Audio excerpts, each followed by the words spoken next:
It was stuck for a moment. All right. Howdy, folks. Are we on the air, on the video, on the webcon? Yes. Webica thing. It's great. We're live. We're live. Live from... It's alive.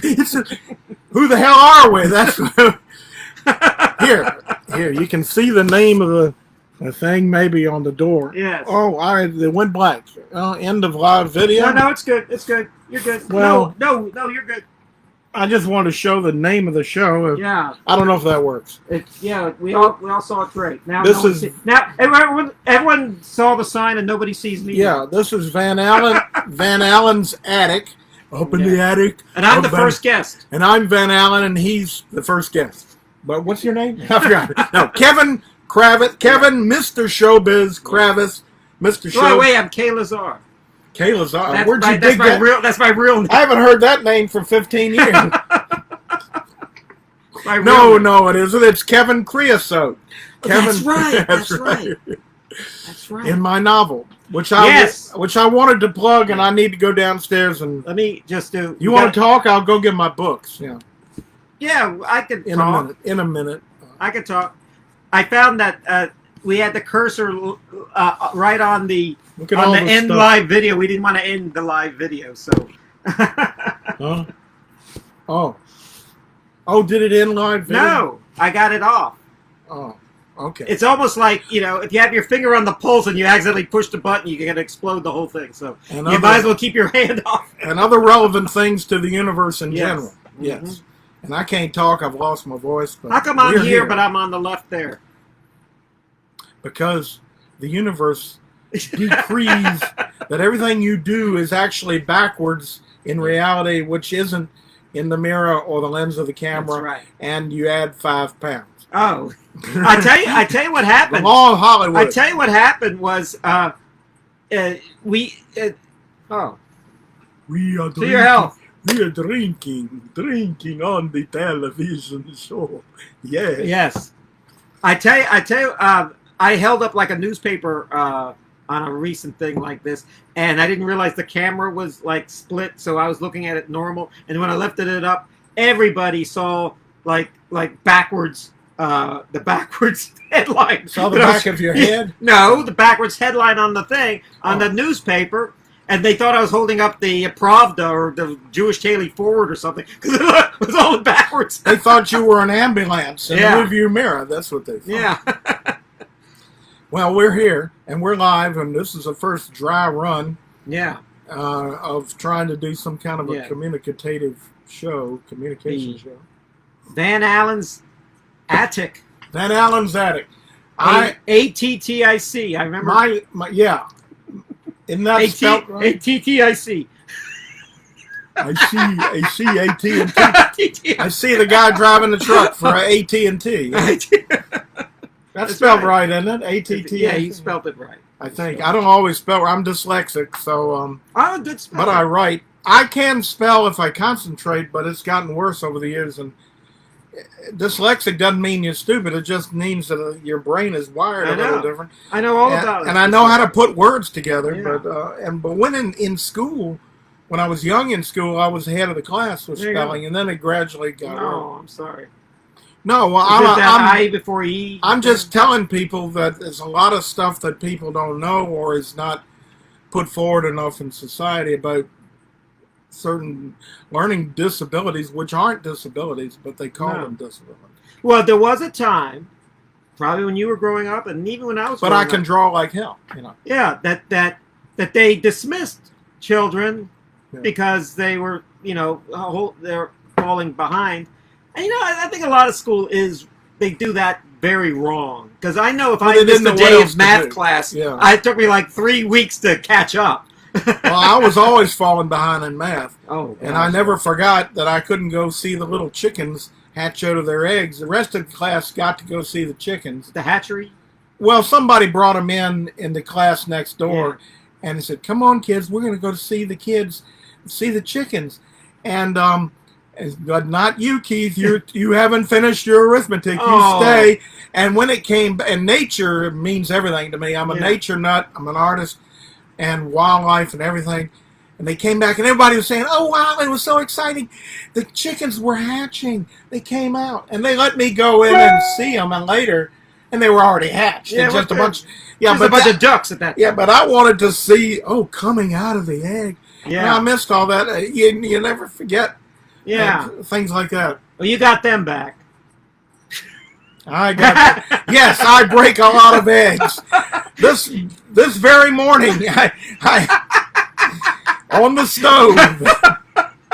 Crack. You showed them who's boss. I certainly did. I certainly did. Yes. Now, yeah, you remember these things. How the teacher slighted you and everything. Well, when you are one of the things about being an artist, and by the way, I used to have a career in animated cartoons, and I worked on. And you still do. I'd rather make independent feature films on a low budget. That's what I'm trying to do. But I worked on Care Bears and Chester Cheetos and Curious George and Doug and a lot of commercials and a lot of commercials I directed. Yeah. Oh wow! And produced, but that's behind me now. You go through about 5 or 6 nervous breakdowns in that business, and you finally say, "I'm tired of this." A lot of drawing. It's a crowd, yeah. And I've done. You must get. And they're all in this room. You must they're get all around here. You must get. What do you call it? And here's something I did. This is my monster. Yeah.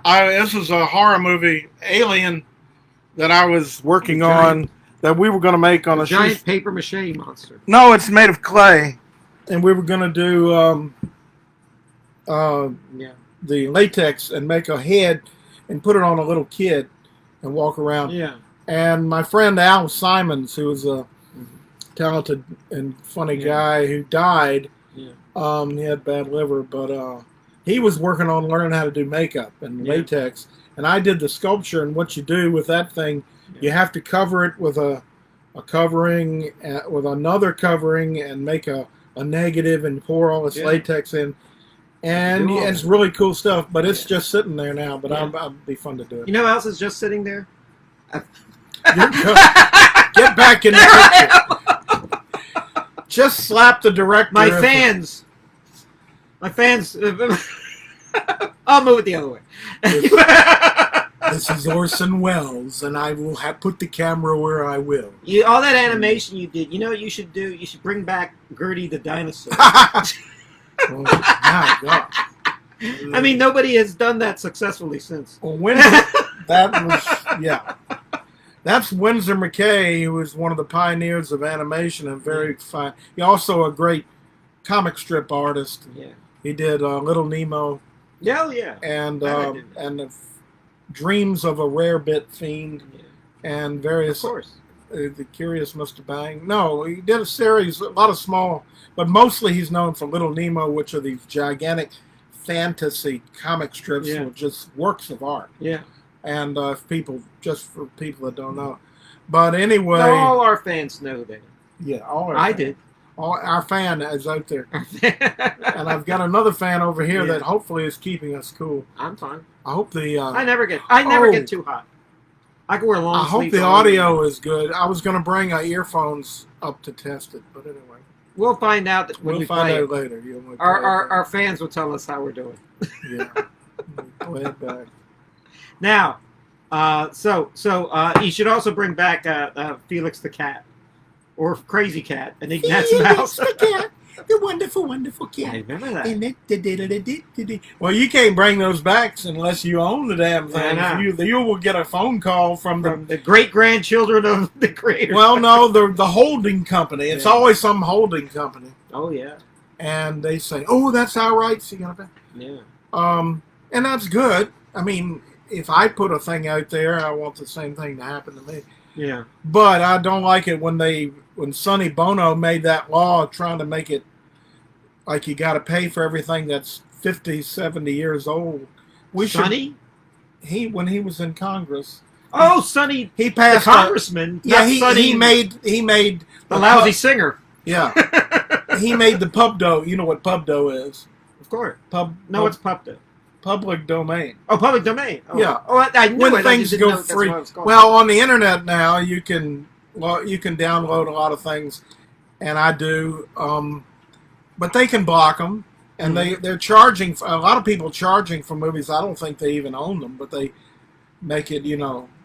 I guess there are a few movies that are in the public domain. some of those companies. And one of them is Charade, the Cary Grant movie with yeah, Audrey if Hepburn. you And do our charade. yeah, with da, Kenny da, Man, that da, wonderful da, music. da, da, yeah. A wonderful movie. I've shown that on Facebook. You have no problem because no one's Yeah. going to call you on it. All right, the thing is, yeah, They made a remake. if Listen they to this. don't think people are thinking about it, that it has any cachet, and that they can make it, they'll let it go for free, and it stimulates sales. But if it's got cachet, like one of the more recent, like Mars Attacks, or more of Well, the, that's it. well, I mean, I can pull up Spielberg money, like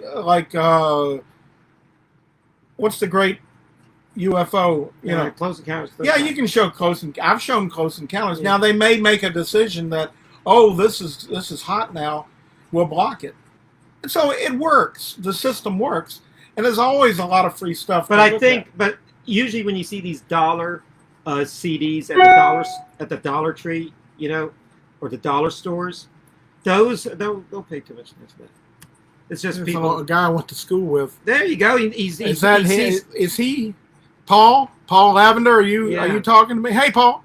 Hey, Paul. We can't talk to him, Hey, Paul. as we figured out. But we have.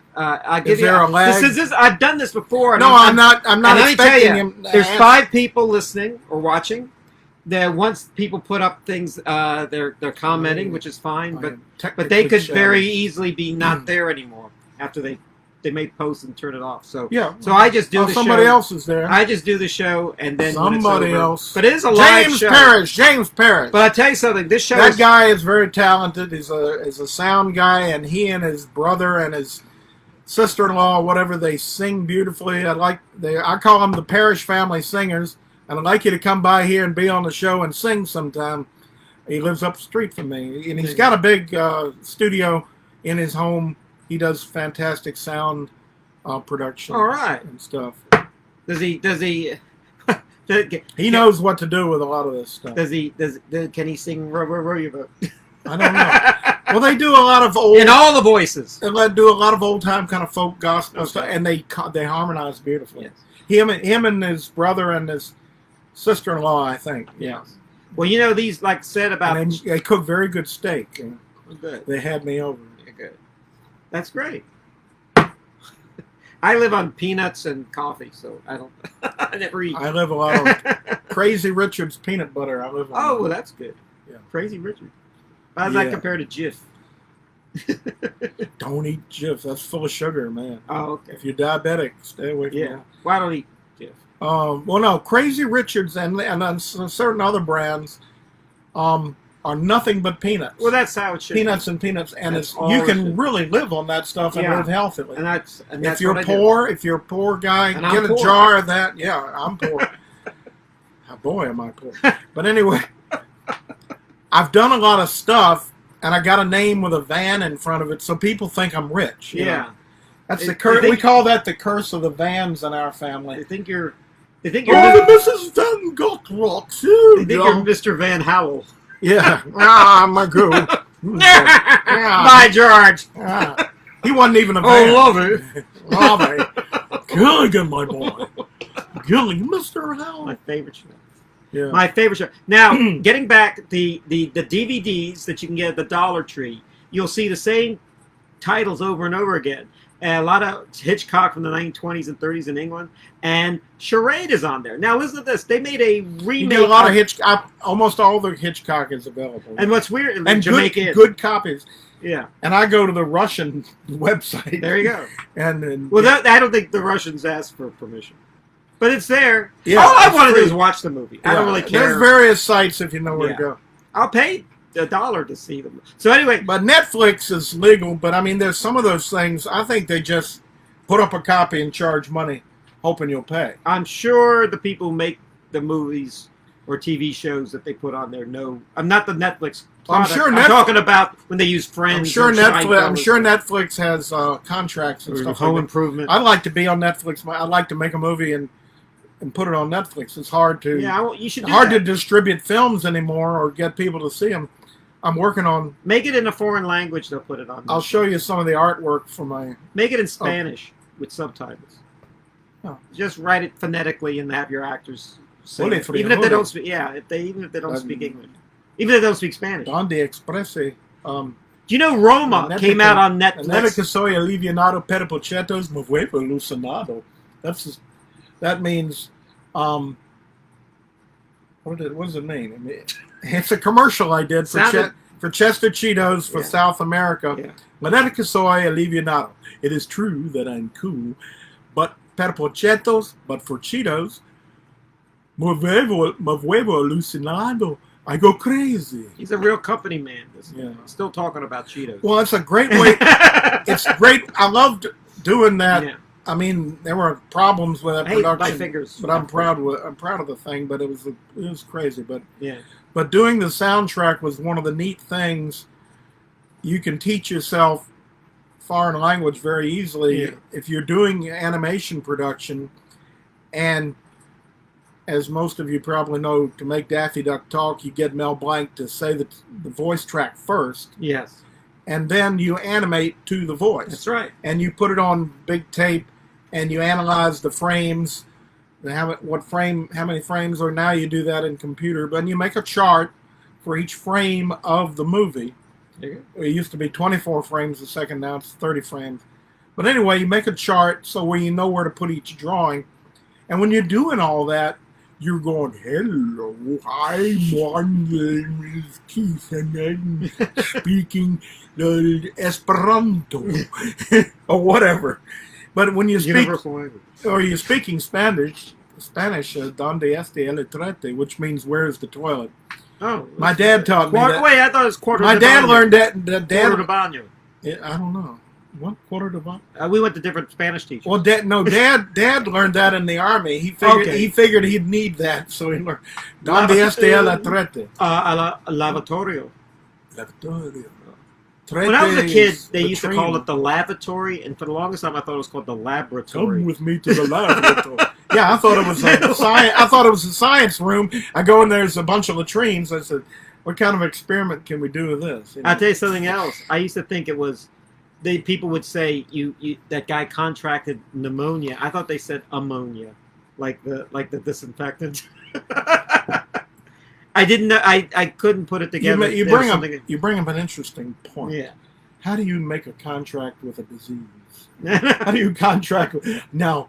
If you will make me sick on November 26th, contracted. I will promote your virus during October. You accepted a bond with them, whether you liked it or not. Here we are amid the coronavirus and the world going mad. Mad. And it is wild out there. And I'm depressed. I was depressed. We're talking fun about...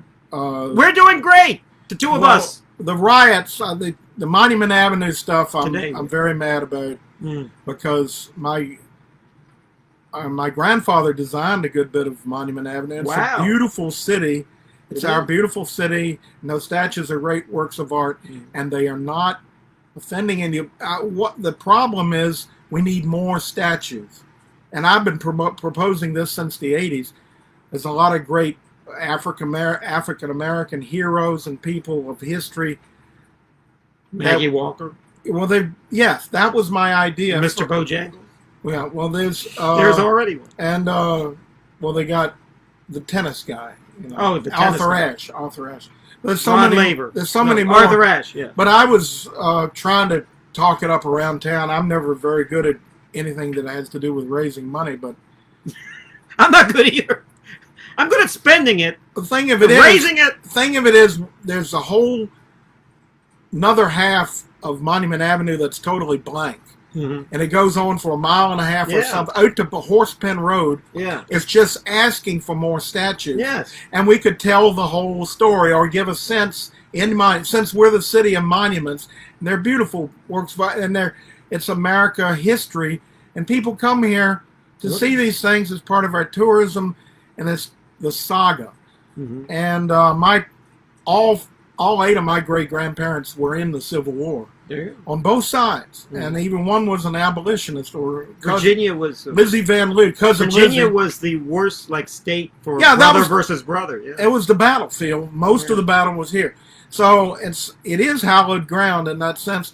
But we need to hallow and what is the word? You need more statues. We need to revere more people in stone and copper or whatever it is they make those things out of. Bronze. And I'm more than happy to do designs, although probably they'd want all kinds of artists' input on that. But they're making. I just say get good sculptors, and they have good sculptors to do the final thing. Yes. And I think you should be. I tend to think it ought to be people that had something to do with Virginia. But if you want to do a great Martin Luther King statue, he's a great heroic. You could do a great beautiful thing. I've been promoting a Poe too. Promote Poe. Quoth the Raven. Yeah, could do a really cool Poe statue with him sitting there and all the weird things coming out of his head, all the phantoms that grew out of his imagination. That could be and people would come see these things. You could do one generally. Just make statues everywhere for people. James Lafayette, who was a slave or who played a big role in the Revolution. He worked with he was a spy, and he won his freedom, but he had worked during the Revolution and brought in so much valuable information. And for the Americans. Yeah, and you could do artistic statues just for depicting slaves in general, like a great artistic statement of the struggle or whatever. Yeah. And come up with all kinds of ideas. John Brown. John Brown, well, yeah. I was in West Virginia. Were you in the movie? I was almost in John Brown. The great Lord Bird. They were shooting up here in. No, I wasn't in that. I haven't been in a movie in a while. I was having. Last movie I was in was John Adams. I sent in a tape for that. Way back. I did a pretty good audition for that, but I was feeling real bad with struggling with diabetes, and sometimes. Oh, I'm sorry. I was. I've been, and so many of people have. The big problem in America today is economic and not having good health care. And we gotta. I wanted to let Bernie do his thing. Bernie Sanders would have been nice, but maybe it will happen. Maybe it'll happen. And this is actually. Let me tell you something. We're in. I can't imagine the times we're in right now. I actually made a little joke. Not a funny joke, but it was the 1918 flu epidemic, the 1929 depression, and the 1968 race riots. Everything old is new again. Yeah. This is a time. And let me tell you something. Everything comes in cycles. This flu epidemic may change the whole what people think of as far as health care. I mean, I think people want now. They said, we're all socialists now. We all want to be tested for the flu and everything. The biggest problem in the world today that people keep forgetting about is the environment. We've been killing off everything. And the reason for this is man has been too active. Man needs to slow down. We've been getting so successful and so many machines and making so much money, and just using up the planet especially in the last 20, 30 years. And years ago, in my early animation career, I was fortunate to do a cute little cartoon for the Department of Energy, and it depicted a thing called Hubbard's Pimple. And I never forgot it. And it's a graph that starts out low and it gets really, really high and and then it just drops off. Am I going backwards? Anyway, what it depicts is the Industrial Revolution and the usage of oil. And so it started out in 1830 with like a horse-drawn whale oil drill, like with a stick going down, boom, boom, and a horse pulling it, and in Pennsylvania, you know, Yeah. they used to drill for oil like that. Yeah. My great-grandfather actually did that. Yes. He speculated on oil. Yeah. Didn't make any money, but he did that. And Dug a lot of holes. he had before a that. diary. We have his diary, and we put it Yeah. in a museum. Yeah. But that was old Mr. Van Loo. But it starts out with that, and it goes and it morphs into a choo-choo train, and then a factory, and all this other, and ships, and all kinds of highways, and spaghetti, and buildings, and buildings, and buildings, and things going around, and you see the graph follow it up, and it goes to the top of this graph, then it spills over, and that's what this economist or some futurologist or some science guy. Alan Toffler? No, he's good. No, he's good. Future Shock. I remember. Yeah, I like that. I don't like it, but I like it. I believe in it.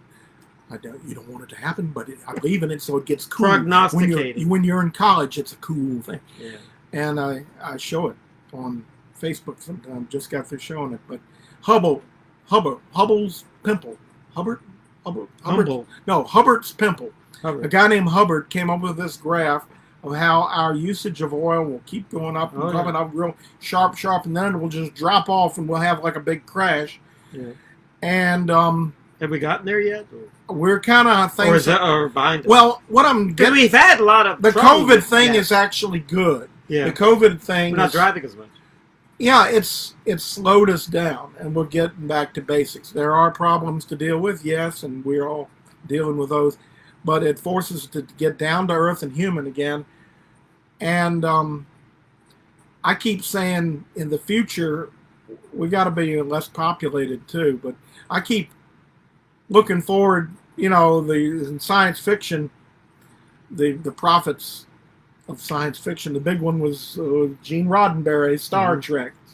And then you see the what happened, the Federation and all that, and going out to space, and that's real cool. But I always like those scenes where they come back to Earth, and Spock and Kirk are sitting out in the forest, and everything is pristine. The world is very pristine. There's no pollution and junk, and the cities are very controlled and nice, and there's a lot of nature, and they go out. That's the way it should be. And they have their technical goodies. They can beam up and do all that stuff, but they have nature and the technical goodies, and they're very futuristic and far off and evolved in a really wonderful, strange, and magic way, and they're in balance with the Earth, and that's the only future I can see that's anything worth striving for.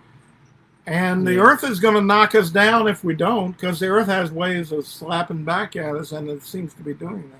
You know, but the pollution has gone down 30%. That's great. Since the you COVID see the sky virus. and all these like in China and Russia and Los Angeles, places like that. I look out the window at night and I hear all the little birdies and They're happy squirrels and the coons and everything going, wee! They're not getting the virus. They're showing a party. They're having a party. Now, somebody said that, and I tend to believe this to a point, the COVID-19 pandemic is the world, the Earth reacting to us not reacting to climate change.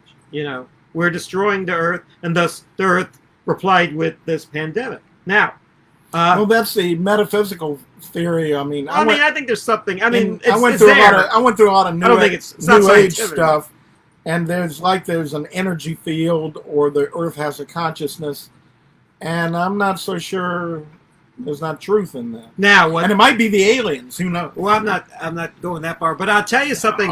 Somebody actually said, and I think this is a very good idea. Somebody said, if you want to understand climate change, think of the Earth not as the Earth, but think of it as a giant dog, and we are the fleas. And sooner or later, the dog reacts against the fleas. The fleas don't take over the dog. The dog.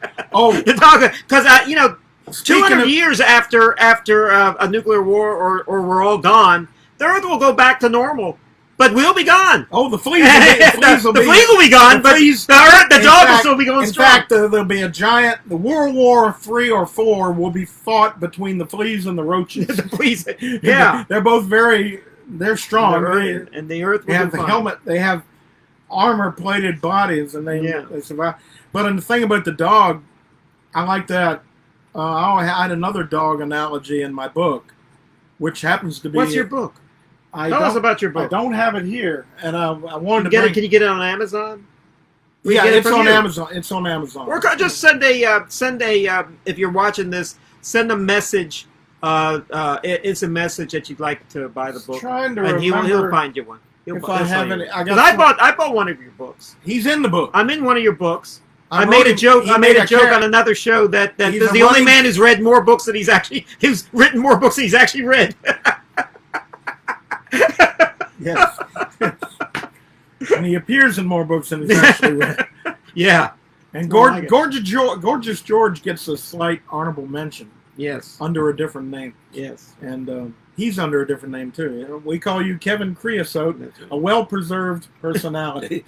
It's like I'm frozen in ice. Yeah. Make me sound like the caveman that they found in the glacier. But all right, we'll get back to the comedy. That's all I can think of. I've never left. But I want to make the dog point. Okay, make the dog I want to make the dog. I love my dog point. The dog has got a point unless you cut off his tail. But the tail wagging the dog. We have an expression in old. Right. The tail is wagging the dog. What does that mean? It's a great thing. The dog. Think of the dog as mankind, and all the stuff that man has done. We're very creative, and we're mechanizations and finding things and fighting wars and growing new things and inventing things and fighting over who's going to get the first patent, and all for thousands of years. And out of the tail, out of the rear end of the dog, near the rear end, grows the tail. And that's the creativity that man has created. That's technocracy. That's technology and all the other stuff, art, everything. And it keeps growing out of that dog. This is the thing he's made, and he's wagging the tail. But too soon the thing gets so big, the tail is gigantic, boom, boom, and it's wagging the dog, and he's going, and so the analogy of the tail wagging the dog. You know, we've created too much. We don't know how to control it. We don't know how to manage it, and we don't have the maturity to even deal with half or more than half of the stuff we've created. Yeah. And we create more programs. I can't buy all the programs. You know, I get a new program, then you got to throw away this device. You know, they got 5G coming up. I don't know. Yeah. Anyway. Well, you know, we're men of a certain age, and you know, came to computers late. Not like the young people with their cell phones and everything. Well, everybody told me I'd do great with computers. Well, the thing is that I do certain things. Once I learned computers, almost like, it seemed like 10 minutes later, it was obsolete, and I had to learn something new, which is good. Yeah. However, I have a feeling a lot of businesses are trying to phase out their older people. Because it seems like every old guy I know and woman a moment of common lost their job that way. A moment of common sense here. What are we making all this stuff for? What is it for? It's for us. It's supposed to make life a little more convenient, a little more enjoyable, a little better. That's what inventions are for. Yes. You made the car so you could get down the road quicker. It wasn't to make all these damn traffic jams. It was supposed to be, let me ride with you, Lucille, in a merry Oldsmobile. You ever heard that old song? I know that song very well. It's a beautiful song, and it really makes you want to get out and drive a car. You want to be in this chitty chitty bang bang world on a goggles on, beautiful country road, waving at the cows, and here they are, a friendly cop, and then maybe and cranking up the front, and somebody on the giant bike, you know, with a wheel 6 feet tall. heliotrope. But you don't. And so you're in your house and say, I want to go for a drive, and I go out and I'm stuck in traffic. It's called a heliotrope. You've probably seen it in the old movies. The big wheel and then the small wheel, and it looks like it's very difficult to drive. And but it's difficult to get on and off. Yeah, I'm sure it's like getting on a unicycle, a huge unit like this old lady. This old lady who lived next door, who I used to take care of her yard. Very old, Ms. Gibson, great old lady, and I was like her gardener. I was her. I drank a Gibson just yesterday. I was her best boy, and I took care of all that. and she'd talk and tell me stories, and I rode a bike. I delivered papers, and she'd say, "Keith, are you riding your wheel?" My wheel? Yes, your wheel. She called it a wheel because when she was young, they had that big wheel, and they called it. That's what they called wheel. They called it a wheel. The big wheel. The big wheel. I'm gonna. I used to drive a big wheel. I love that song by Chubby Checker. Was it Chubby Checker? Limbo Rock. No, the Twist. Not Chubby Checker. No, Fats Domino. I'm gonna be a wheel someday. I'm gonna be somebody. I'm gonna be a real gone cat. And I say hi to you. I love that song. Yeah. Fats was great. You know a lot about music. I never asked you about, like, when you I'm sure you have like a CD or even an LP collection. What singers do you like, or what type of music you like? Well, mostly classical music is my absolute favorite, and I'm an amateur composer, and I love to sit down at the piano, and that kind of comes naturally to me. And jazz is a biggie for me. To me, jazz and classical are pretty much the same thing. I like that too. Jazz is more of kind of an urban, nighttime kind of with the beat, but it's very complex music. Yeah. But I like all kinds of popular music. Yeah. Britney Spears. I just get bored. Taylor Swift. I get bored with pop music after a while. Yeah. I mean, I can't listen to it and work all day. I find pop music very disposable. When I'm drawing, I want classical or jazz. Well, I find pop music very disposable, meaning that you're listening to it now, and it could become classical. Yeah. I mean, classic in the sense that 20 years from now we'll still be listening to it. It can be a snapshot of your time. Yes. And I was a DJ for a while. I was an oldies rock and I was an oldies rock and roll DJ, and I had to bone up on the music because I didn't know. I knew a lot of the music, but I didn't know who did it. Yeah. I had friends who told me that, friends who were walking encyclopedias. That's one thing in Richmond you get. Is it only in Richmond? There's a lot of walking encyclopedias around. That's what we you're crank one. Out. I'm kind of a one. We crank it out here. Yeah, and we have nothing else things to do in our head. But I had a friend named Tommy Tony he knew everything about who did this song and what date and everything. Yeah. And he had a little band when I was. So what music did you play? Classical music, jazz music? No, Tommy's.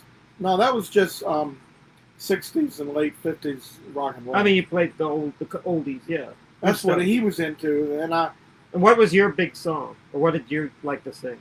Oh, yes, I'm the great pretender. He sounds like pretending that I'm doing well. Ain't he got no voice? My need is such that I am between too much.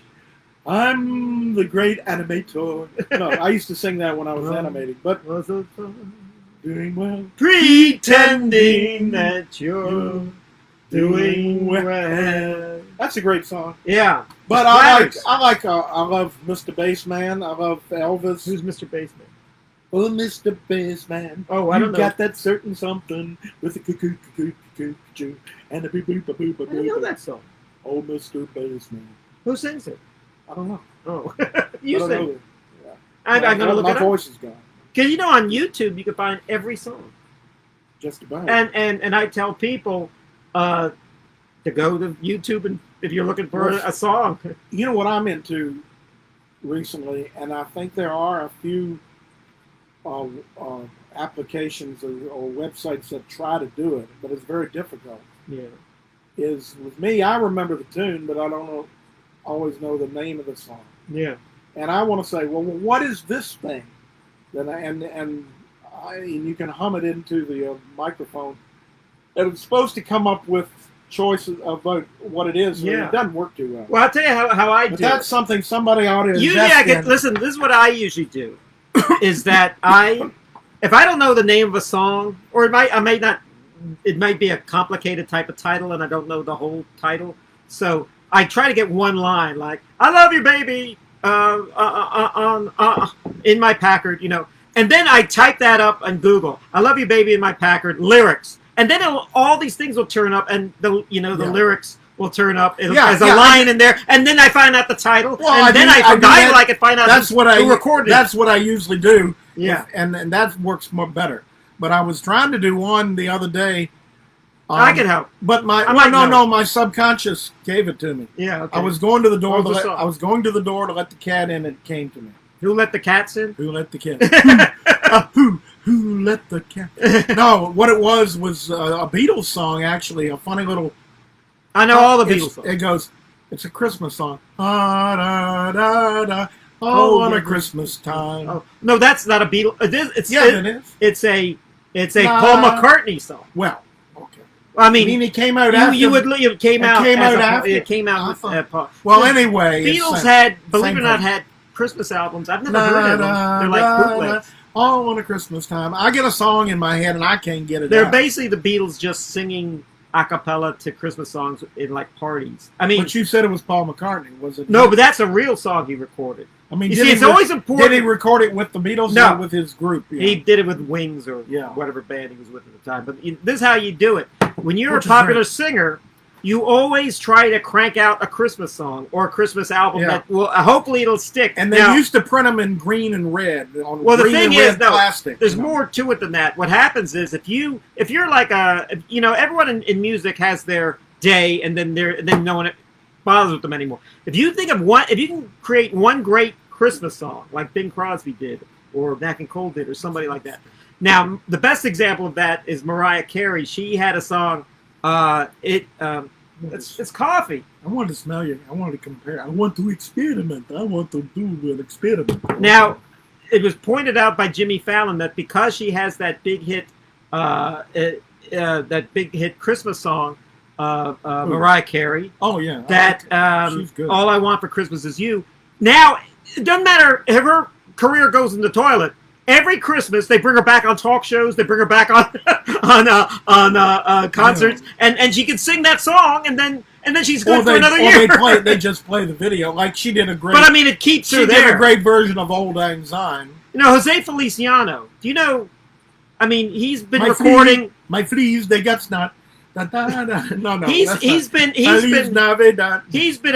recording for more than 50 years. Is he still around? He's still around. He's still doing good work. However, most people only know that one song because it's probably the most recorded song, performed song on radio. It's every 20 minutes they play it on all the radio stations during 1 month of the year. No other song is played as much. I know. I asked someone asked me, do I own that song? I said, I don't have to own that song. I just turn on the radio and what are these things? These things that happen in broadcasts. It's like a type of, I hate to use the word meme, but it's a broadcast meme. It's a thing that people do, and everybody keeps copying it, and they keep doing it, and they do it that way. You go against the grain. And the same thing happens in classical music.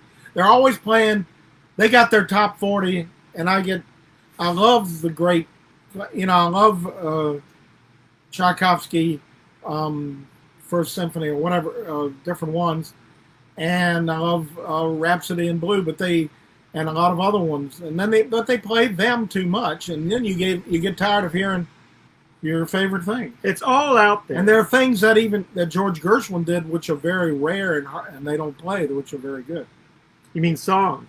No, I mean he did a comic overture, which is hilarious. It's great comedy music. It's the last thing he did. The Rivet Symphony. It was a score for. Concerto with that? No. The thing it was a movie with Fred Astaire. Funny Face. Oh, while he was still alive. Yeah, it was. Great Burns and Allen, Gracie. It's called. It takes place in England. It's got Foggy Day in London town, and it's a damsel in distress. Yeah. And this American played by George Burns. No. Played Fred by Astaire. Fred Astaire. He goes, for some reason, to England, gets involved in this castle, and it's fog, and he sings the opening, Foggy Day in London Town. Oh, foggy day in London Town. The British Museum. I've been to the British Museum. I have too. It's where the mummy is. Where Rosetta Stone is. I did. I know. Yeah. It's cracked. They have to fix that. That's how they cracked the hieroglyphics. That's right. It has 3 languages. That's right. I think Egypt wants it back. Greek. Well, we've made copies of it. Yeah, but what I worry about when you give it back to Egypt, then they might have a revolution, and somebody breaks in and they mess it up. But anyway, that can happen in England. The redcoats could. Yeah, but could drop the well, I ball. love It Egypt. happened in America as we speak. My parents and my aunts and all, they've all been to Egypt, and I've got their pictures. Right. I wish I could have gone. Where have you been?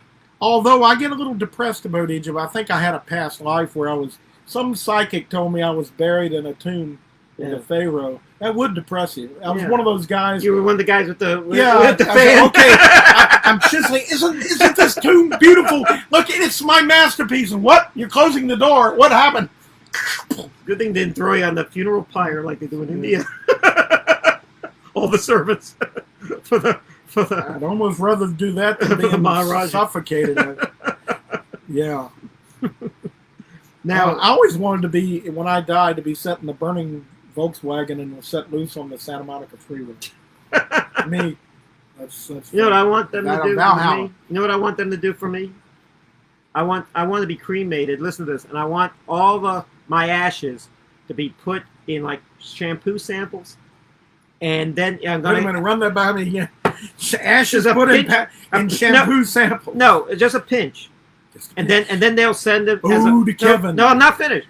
Then they send the free sample. I'm afraid not. They send them to the free samples to my ex-girlfriends. You know that song? I'm going to wash that man right out of my hair. They're going to wash me right back into it. But I'll probably not do that. This is an idea ahead of its time, and I'm not sure we'll ever get there. This is an idea whose time has come. Now have you done a lot of traveling? And where have you been? Well, been to Egypt? No, you haven't been. When I was young, I've been in showbiz most of my life, which means I usually couldn't afford to travel unless it was on a job. On a job. And that usually... You were in Mexico? Yeah. I produced... In Canada? I produced 3... I've never worked in a Cheetah foreign commercial. Well, I've never worked in a foreign country. I've always been a tourist. Well, I did a lot of work in Canada. Yeah. In Ottawa and Montreal. Yeah. And I basically enjoyed that quite a bit. And I enjoyed Mexico. Cajun maple syrup there. Mexico was kind of... Yeah. I saw the problems coming with Mexico then because Mexico... I love Mexico. I love South America. I always have. But I do too. It evolved. That part of the New World evolved differently from our part of the New World. And we both had our problems, for sure. But the South America was started with the conquistadors. That's right. And they came in big time, and they conquered, and they knocked everybody down, and they tried to get Montezuma's goal. And it ended up, they formed a kind of feudalism down there. That's right. And it's very upsetting. It's still hanging, and that's what Mexico and places like that have problems. They need to get feudalism over with. But they got a hierarchy of very rich people. Yeah. And they got what's left of the peons. The peons were the working class. Everyone else. And then and then you got a third class. The peons are very, very honest and working hard. Peones, yes. And then you got the banditos who don't give a crap. And they're running drugs and everything. But we don't need no stinking bodges. Yeah, those guys. And that's a lot like the feudal times in Europe in Middle Ages. You had bandits running around. It's like a three-tiered system. Yeah. You got the aristocracy, you got the serfs, and you got the bandit class. Yeah. I know that I was told this when I took like Latin studies in college that continent has the most natural resources of any other, and you would think that everyone there would be the greatest continent to live in and make a lot and at it, and then it's basically like you said, it's so many conquerors and so many things. It's not like America. My 7th grade teacher gave us a big proclamation one day, which you'd probably consider kind of racist today, but it's the way it all appeared to us. And she said, "A Mexican is a lazy man sitting on a pile of gold," and it looks like that, but they're not lazy at all. They come up here and they're the hardest workers you ever know. I'm opposed to illegal immigration. I was upset by that, but I understand them. But they need to fix Mexico. And they're working on it. They got a good president now. But it's that old system. It's the system of the the rich people on top and the poor people that get $1 a day. I was working in Mexico, and they gave me a guy to drive me around to sightsee one day. Yeah. And my producer said he gets $1 a day. There you go. And so I gave him a $10 tip. Mr. Big Shot. That's no, what I'm saying, that's why they all came up here, because the Americans feel sorry and give them a $10 tip. But it's not right. But that's they need minimum wage laws. Maybe they're working on it now. But I've always said Mexico, and I don't know about the other countries on it. Well, I do. That's what I was going to say. Minimum wage Mexico has the same problem. I mean, we have the same problem. You'd say with Mexico that they have with Guatemala.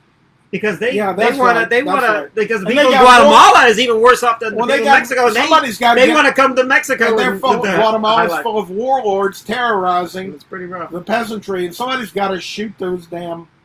They got to have an internal revolution. They got to fight and shoot those guys. Those things are easier said than done. Well, that's the only way it ever gets done. Yeah. Well, getting back to what's going on right now with these race riots, this is there was no way that they would ever get rid of these monuments on Monument Avenue in a typical way. It was just going to happen. No, it basically took this revolution to make. And let me tell you something. I don't want them to get rid of them. I want to build more monuments celebrating black people and other people. Telling the story, the saga of our history, and that makes it's like a Disneyland of statues. Well, let me tell you, and that's a history. I can't get worked up over statues, and if the time has come for these things to come down, I'm fine with that. No. But I tell you something though, is that when I used to, that has nothing to do with George Floyd. George Floyd is going to be not him. The murderers of George Floyd are being prosecuted. Well, and there will be justice done. They got a great attorney general up there, Keith Ellison, and he's black. He's a really good. He used to be a congressman. I posted his speech on my page. I want people to hear. He used to be a congressman. I don't know. I know all about Keith Ellison. Anyway, he's a good guy, and he's for fairness and make sure that justice.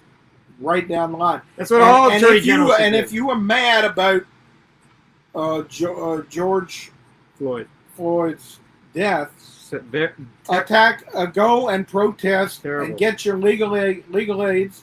Yeah, I couldnh believe it. I mean, 9 minutes on his neck.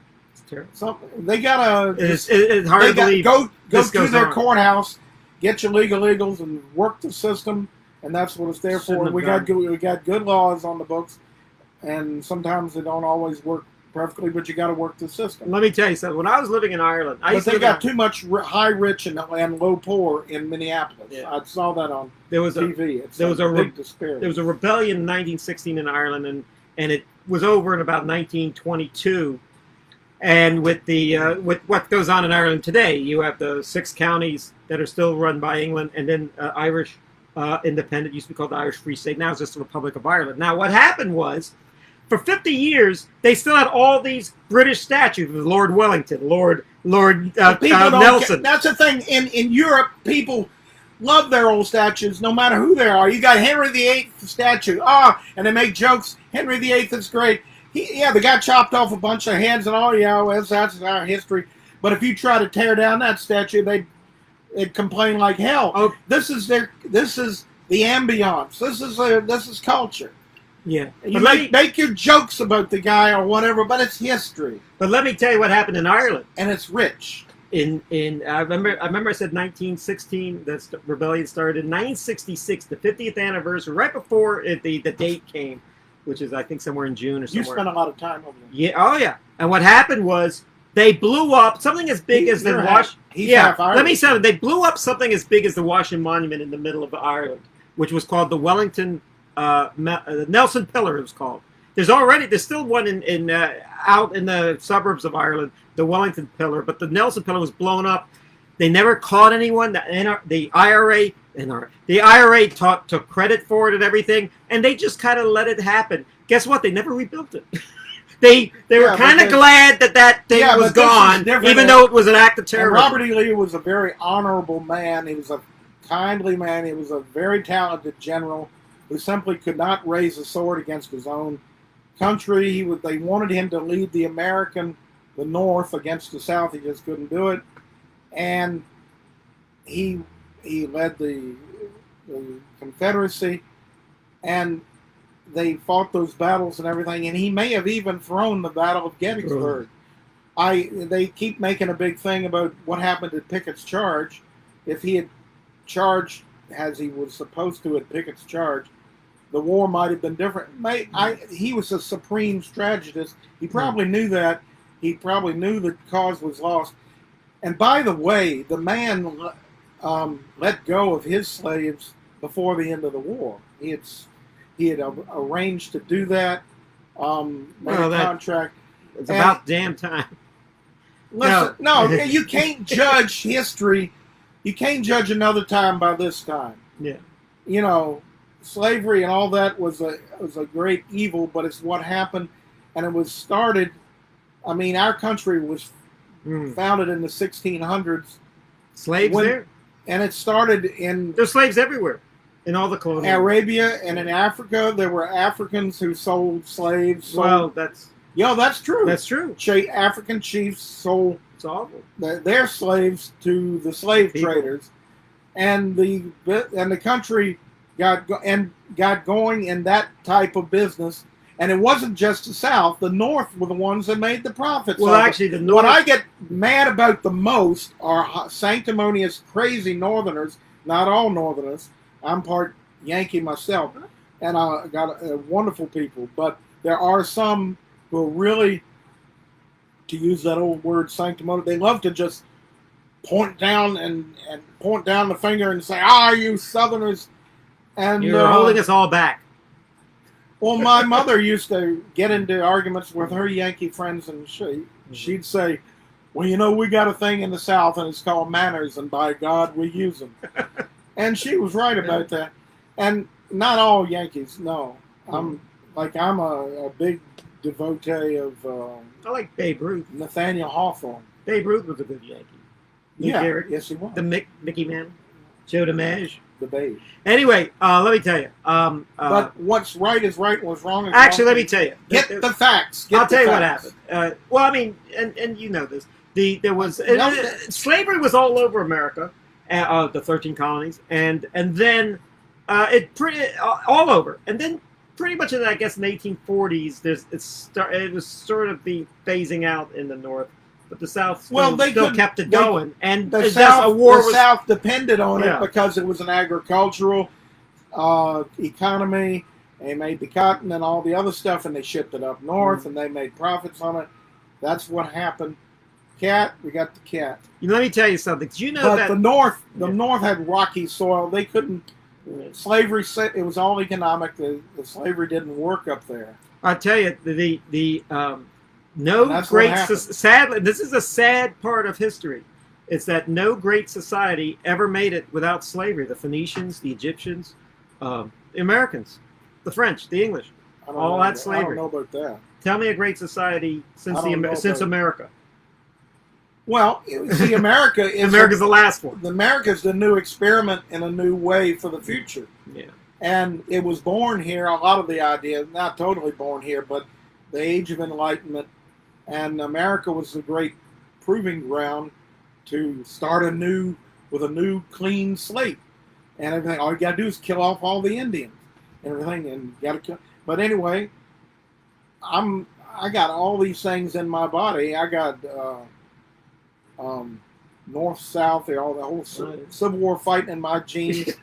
That's my ethnicity. Plus, I'm part Native American, and I might have slave blood in me too, because we had slaves in our family. How do you keep it? I don't know how do you keep it all together. But that's history, and I'm proud of the saga. It was a big saga, you know. It's like the stuff of great sweeping movies. It's like what was that movie with Kirk Douglas in Spartacus? That was in Rome, but that was a big saga. It's a good movie.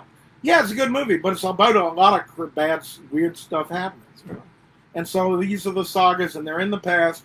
And now the farther you can get away from them, then you make movies, and you think about them, and it becomes culture.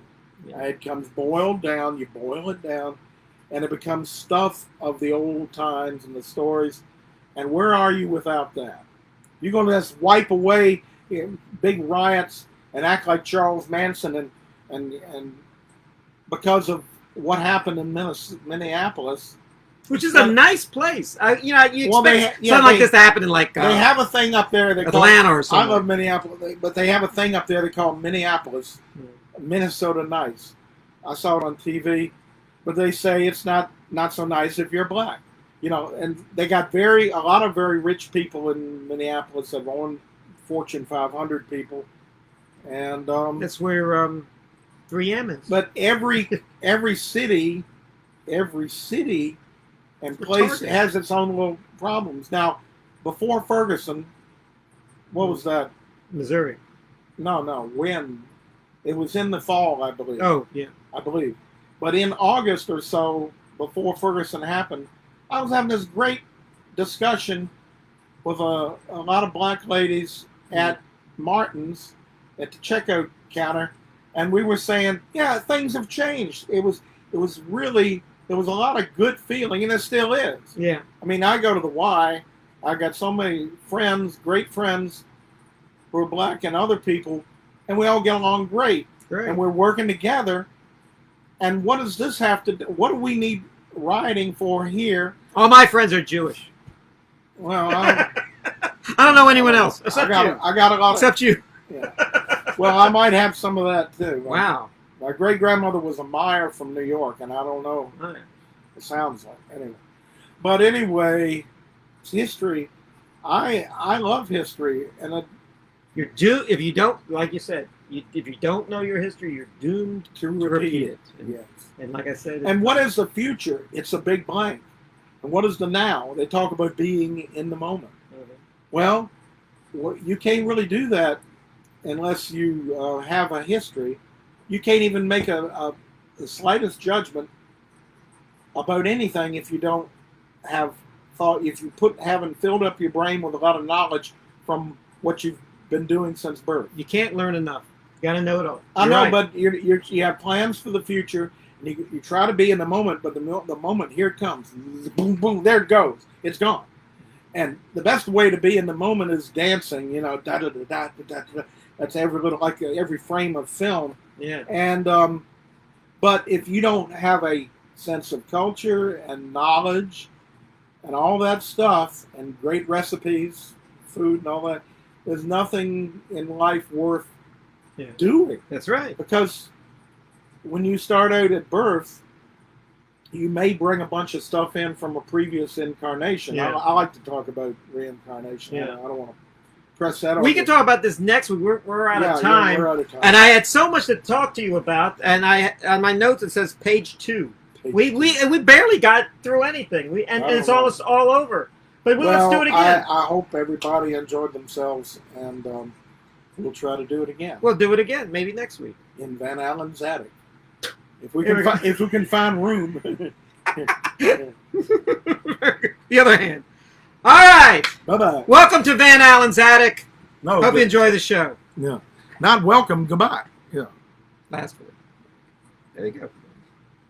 All right.